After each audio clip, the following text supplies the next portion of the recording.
নমস্কাৰ ছাত্ৰ ছাত্ৰীসকল ইকেক্সালৈ তোমালোকক স্বাগতম জনাইছো মই তোমালোকৰ পৰিণীতা মেম আজি মই তোমালোকৰ সমাজ বিজ্ঞানৰ ইতিহাস খণ্ডৰ অন্তৰ্গত 16 নম্বৰ পাঠটি মোগল ৰাজত্বকালত ভাৰতবৰ্ষ এই পাঠটি দ্বিতীয় অংশটোৰ বিষয়ে আলোচনা কৰিম এতিয়া চাওঁ আহাচোন আজি আমি কি শিকিম আজি আমি শিকিম মোগলৰ ভূমি নীতি ৰাজহ ব্যৱস্থা আৰু মনসবদাৰী প্ৰথাৰ বিষয়ে অৰ্থাৎ মোগলসকলে যেতিয়া ৰাজত্ব কৰিছিল তেওঁলোকৰ ভূমি নীতি কেনেকুৱা আছিল ৰাজহ ব্যৱস্থা কেনেকুৱা আছিল আৰু মনসবদাৰী প্ৰথানো কেনেকুৱা আছিল এই বিষয়ে শিকিম লগতে আমি মোগলসকলৰ অৰ্থনৈতিক ব্যৱস্থাৰ বিষয়েও শিকিম অৰ্থাৎ মোগল যুগৰ অৰ্থনৈতিক ব্যৱস্থানো কেনেকুৱা আছিল সেই বিষয়েও শিকিম তে চাওঁ আহাচোন এয়া চোৱা শেৰশাহ প্ৰথমতে আমি যেতিয়া মোগলসকলৰ ভূমি নীতিৰ কথা পঢ়িম তেতিয়া আমি শেৰশাহৰ কথা পঢ়িবই লাগিব মোগল সম্ৰাট শেৰশাহৰ কথা আমি পঢ়িবই লাগিব এয়া ছবিখনত দেখিছা যে এয়া হল শেৰশাহ তাৰ পিছতে চোৱা 1472 খ্ৰীষ্টাব্দত পাঞ্জাবত জন্মগ্ৰহণ কৰা শেৰশাহে দিল্লীত সুৰ বংশ প্ৰতিষ্ঠা কৰিছিল অৰ্থাৎ শেৰশাহে কি কৰিছিল দিল্লীত সুৰ বংশ প্ৰতিষ্ঠা কৰিছিল সুৰ বংশ ঠিক আছে শেৰশাহে কি কৰিছিল দিল্লীত সুৰ বংশ প্ৰতিষ্ঠা কৰে এজন সাধাৰণ জাগিৰদাৰৰ পুত্ৰ হোৱাৰ পিছতো তেওঁ চৌচাৰ যুদ্ধত হুমায়ুনক পৰাস্ত কৰি দিল্লী আৰু আগ্ৰা দখল কৰি দিল্লীৰ সুলতান হয় আৰু চৌচাৰ যুদ্ধত তেওঁ কি কৰিছিল হুমায়ুনক পৰাস্ত কৰি তেওঁ কি হয় আগ্ৰা আৰু দিল্লীৰ সুলতান হয় তেওঁ মাত্ৰ 5 বছৰহে শাসন কৰিছিল তথাপিও তেওঁৰ প্ৰশাসনে ভাৰতীয় ইতিহাসত এক উল্লেখযোগ্য যুগ হিচাপে চিহ্নিত কৰিছিল শেৰশাহে মাত্ৰ 5 বছৰহে শাসন কৰিছিল কিন্তু তেওঁৰ প্ৰশাসনিক ব্যৱস্থাটো ইমানেই মজবুত আছিল যে সেই ভাৰতৰ ইতিহাসত কি হয় ই এটা উল্লেখযোগ্য প্ৰশাসনিক ব্যৱস্থা হিচাপে থাকি যায় অৰ্থাৎ উল্লেখযোগ্য প্ৰশাসনিক যুগ হিচাপে চিহ্নিত হয় তাৰ পিছতে চোৱা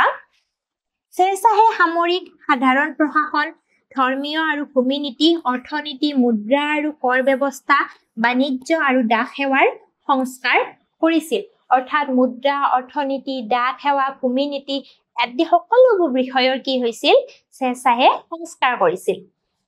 বিশেষকৈ পুলিচ সেৱা প্ৰৱৰ্তন কৰ বিষয়া নিয়োগ ভূমিৰ পট্টা প্ৰদান ৰূপৰ মুদ্ৰা ৰূপীৰ প্ৰচলন গ্ৰেণ্ড ট্ৰাক ৰোড নিৰ্মাণ ডাক ব্যৱস্থাত ঘোঁৰাৰ প্ৰয়োগ তেওঁৰ শাসনকালৰ অন্যতম কৃতি অৰ্থাৎ শেৰশাহৰ শাসনকালৰ অন্যতম কৃতি কি তেওঁ ৰূপৰ মুদ্ৰা ৰূপীৰ প্ৰচলন কৰিছিল গ্ৰেণ্ড ট্ৰাকৰ প্ৰচলন কৰিছিল গ্ৰেণ্ড ট্ৰাক ৰোড ডাক ব্যৱস্থাত কি কৰিছিল ঘোঁৰাৰ প্ৰয়োগ কৰিছিল এই সকলোবোৰ কি শেৰশাহৰ অন্যতম কৃতি এয়া চোৱা ভূমি নীতি ইয়াৰ পিছত আমি চাম ভূমি নীতি কেনেকুৱা আছিল ভূমি নীতিত চোৱা প্ৰথম অৱস্থাত মোগলসকলে পূৰ্বৰ সুলতানসকলৰ ভূমি নীতি অনুসৰণ কৰিছিল মাটিৰ গৰাকী ৰজা নিজেই আছিল প্ৰথম অৱস্থাত মোগলসকলে কি কৰিছিল আগৰ পূৰ্বৰ সুলতানসকলৰ যি ভূমি নীতি আছিল সেয়ে অনুসৰণ কৰিছিল আৰু মাটিৰ গৰাকী কোন আছিল ৰজা নিজেই কৃষকসকলে কিছুমান চৰ্তত ৰজাৰ মাটিত খেতি কৰিছিল আৰু তেওঁলোকৰ বংশধৰসকলেও উত্তৰাধিকাৰী সূত্ৰে এই মাটি ভোগ কৰিব পাৰিছিল আৰু এই মাটি প্ৰয়োজন সাপেক্ষে অন্য কৃষকক বিক্ৰী কৰিব পাৰিছিল আৰু কিছুমান চৰ্ত সাপেক্ষে কি হৈছিল কৃষকসকলে মাটি পাইছিল খেতি কৰিবলৈ মাটি পাইছিল আৰু উত্তৰাধিকাৰী সূত্ৰে কি হৈছিল কৃষকসকলৰ উত্তৰাধিকাৰীসকলেও সেই মাটি ভোগ কৰিব পাৰিছিল আৰু তেওঁলোকে কি কৰিব পাৰিছিল অন্য কৃষকৰ তাত বিক্ৰী কৰিবও পাৰিছিল তাৰ পিছতে চোৱা ৰাজহ প্ৰথমে কাননগো নামৰ এক শ্ৰেণী বিষয়ে সংগ্ৰহ কৰিছিল আৰু পিছলৈ দুৰ্নীতিৰ বাবে তাৰ ঠাইত কাৰৰী নামৰ এক শ্ৰেণীৰ নতুন বিষয়া নিযুক্তি দিয়ে প্ৰথমতে কোনে সংগ্ৰহ কৰিছিল ৰাজহ কাননগো প্ৰথমতে ৰাজহ কোনে সংগ্ৰহ কৰিছিল কাননগো এইটো কাননগো নামৰ এক শ্ৰেণীৰ বিষয়া কি কৰিছিল প্ৰথমতে ৰাজহ সংগ্ৰহ কৰিছিল ঠিক আছে তাৰ পিছত কি হয় দুৰ্নীতি হোৱা কাৰণে পিছলৈ কোন আহিল কাৰৰী প্ৰথমতে আছিল কাননগো তাৰ পিছত আহিল কাৰৰী আকবৰ আৰু তেওঁৰ ৱাজিৰ তদৰমলৰ হতুৱাই ভূমি জৰীপ কৰি ভূমিৰ গুণগত মানৰ ভিত্তিত 4টা ভাগত ভাগ কৰিছিল ভূমিৰ গুণগত মানৰ ভিত্তিত কেইটা ভাগত ভাগ কৰিছিল 4টা এটো মনত ৰাখিবা দেই আকবৰে ভূমিৰ গুণগত মানৰ ভিত্তিত কেইটা ভাগত ভাগ কৰিছিল 4টা ভাগত 4টা ভূমিৰ গুণগত মানৰ ওপৰত ভিত্তি কৰি 4টা ভাগত ভাগ কৰিছিল ঠিক আছে 10 বছৰৰ বাবে কৰ নিৰ্ধাৰণ কৰা হৈছিল গড় উৎপাদিত সামগ্ৰীৰ 1/3 কৰ হিচাপে সংগ্ৰহ কৰা হৈছিল 1/3 অংশ কি হৈছিল কৰ হিচাপে সংগ্ৰহ কৰা হৈছিল আৰু 10 বছৰৰ কাৰণে কি কৰা হৈছিল কৰ সংগ্ৰহ কৰা হৈছিল তাৰ পিছতে চোৱা আকবৰে কৃষকৰ বাবে সহজ পৰিশোধৰ বিকল্পৰে ঋণৰ প্ৰৱৰ্তন কৰিছিল আৰু অপ্ৰয়োজনীয় কৰ আঁতৰাইছিল আৰু আকবৰে কি কৰিছিল কৃষকৰ কাৰণে সহজ পদ্ধতি অৱলম্বন কৰিছিল কৰ দিয়াৰ আৰু অলাগতিয়াল যিবিলাক অপ্ৰয়োজনীয় যিবিলাক কৰ আছিল অলাগতিয়াল বা অপ্ৰয়োজনীয় কৰ কৃষকৰ পৰা কি কৰিছিল তেওঁ আঁতৰাইছিল এতিয়া চোৱা 4টা কৰ সংগ্ৰহৰ পদ্ধতি 4টা পালো আমি পদ্ধতি 4টা চোৱা কি 10 সাল বা 10 বছৰীয়া পদ্ধতি 2টো হল জাপ্তি পদ্ধতি 3টো হল খালা বক্সি আৰু 4 নম্বৰটো হল নাসাক বা কানকুট পদ্ধতি এই 4টা হল কৰ সংগ্ৰহৰ পদ্ধতি প্ৰথমটো কি 10 সাল বা 10 বছৰীয়া পদ্ধতি দ্বিতীয়টো হল জাপ্তি পদ্ধতি জাপ্তি 3 নম্বৰটো হল খালা বক্সি পদ্ধতি 4 নম্বৰটো হল নাসাক বা কানকুট পদ্ধতি ঠিক আছে এতিয়া চাওহা জানি থওহা মোগলসকলে মাটিবোৰক কি কৰিছিল 4টা শ্ৰেণীত বিভক্ত কৰিছিল প্ৰথমটো হল পোলাজ যিবিলাক মাটিত প্ৰতি বছৰে খেতি কৰা হয় মাটিবিলাকৰ 4টা ভাগ পাইছিল নহয় প্ৰথমটো হল পোলাজ তাত কি কৰা হয় যিবিলাক মাটিত প্ৰতি বছৰে খেতি কৰা হয় তাক কি বুলি কোৱা হয় পোলাজ বুলি কোৱা হয় দ্বিতীয়টো চোৱা পাৰাউটি যিবিলাক মাটিত মাজে সময়ে খেতি বন্ধ কৰি মাটিখিনি উৰ্বৰা কৰা হয় দুইটো হল পাৰাউটিত কি কৰা হয় মাজে সময়ে খেতি বন্ধ কৰি মাটিখিনি কি কৰা হয় উৰ্বৰা কৰা হয় তৃতীয়তে চোৱা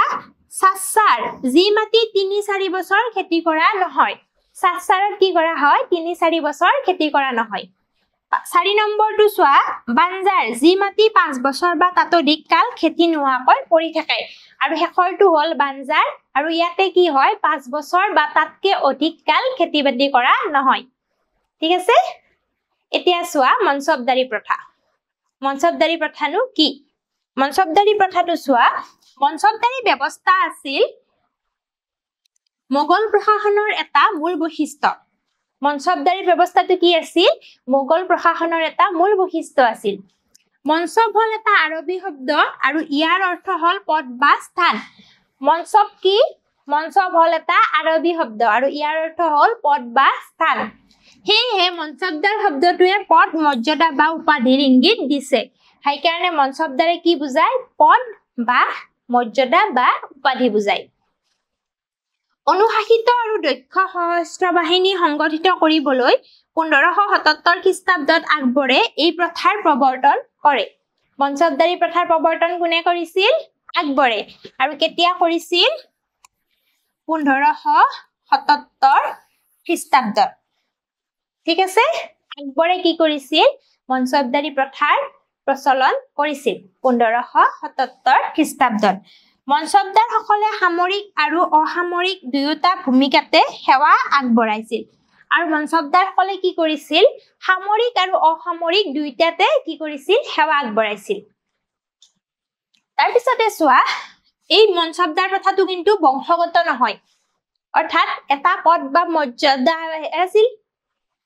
অৰ্থাৎ মনসবদাৰ মানে কি আছিল পদবী এটা আছিল হয় না নাই সেই পদবীটো কিন্তু বংশগত নহয় তেওঁলোকক নিযুক্তি আৰু পদোন্নতি সম্ৰাটৰ ইচ্ছাৰ ওপৰত ভিত্তি কৰি কৰা হৈছিল আৰু তেওঁলোকৰ পদোন্নতি কি কৰে সম্ৰাটৰ ওপৰত ভিত্তি কৰি সম্ৰাটৰ ইচ্ছাৰ ওপৰত ভিত্তি কৰি কি কৰা হয়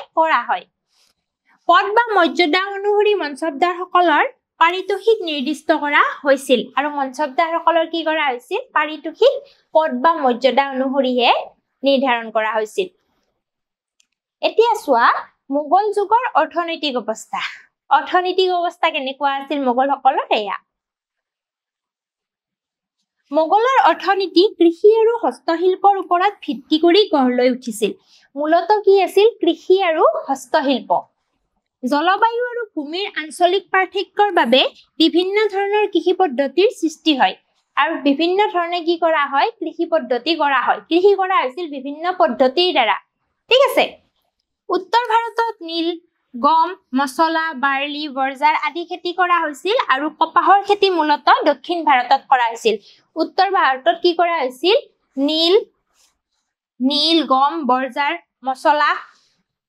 তাৰ পিছতে বাৰ্লি আদিৰ খেতি কৰা হৈছিল আৰু দক্ষিণ ভাৰতত কি কৰা হৈছিল কপাহৰ খেতি কৰা হৈছিল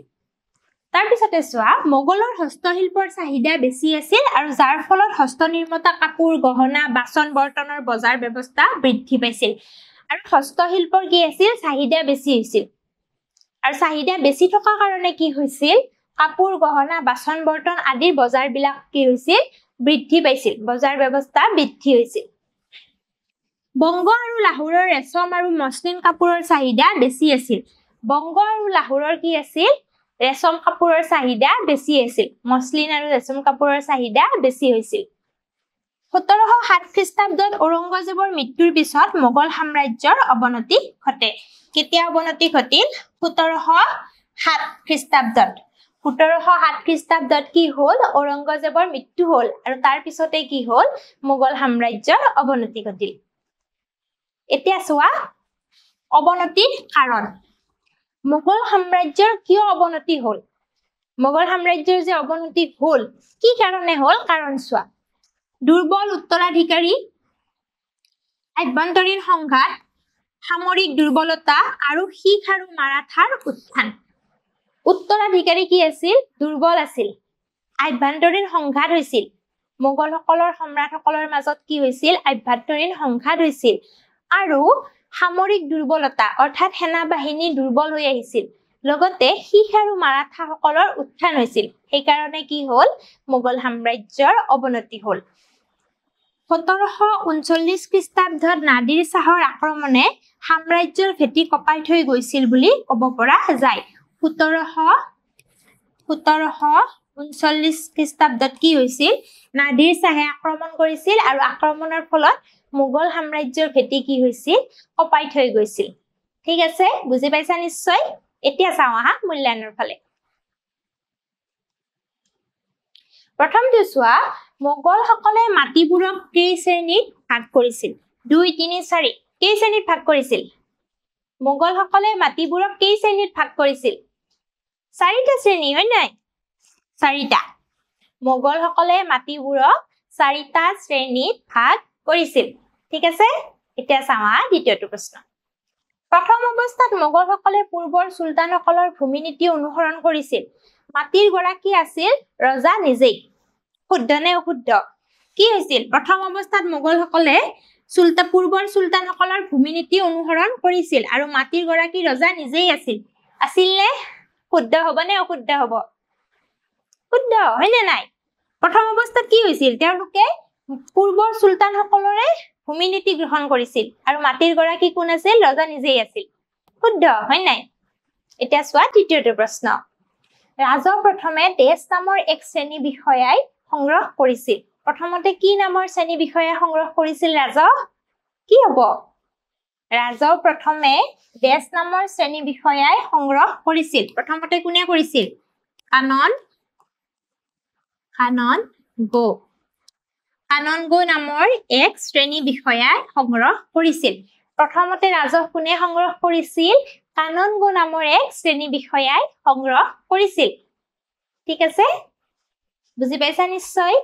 পৰৱৰ্তী শ্ৰেণীত পৰৱৰ্তী অংশৰ সৈতে আকৌ লগ পাম আজিলৈ ইমানতে এৰিছো ধন্যবাদ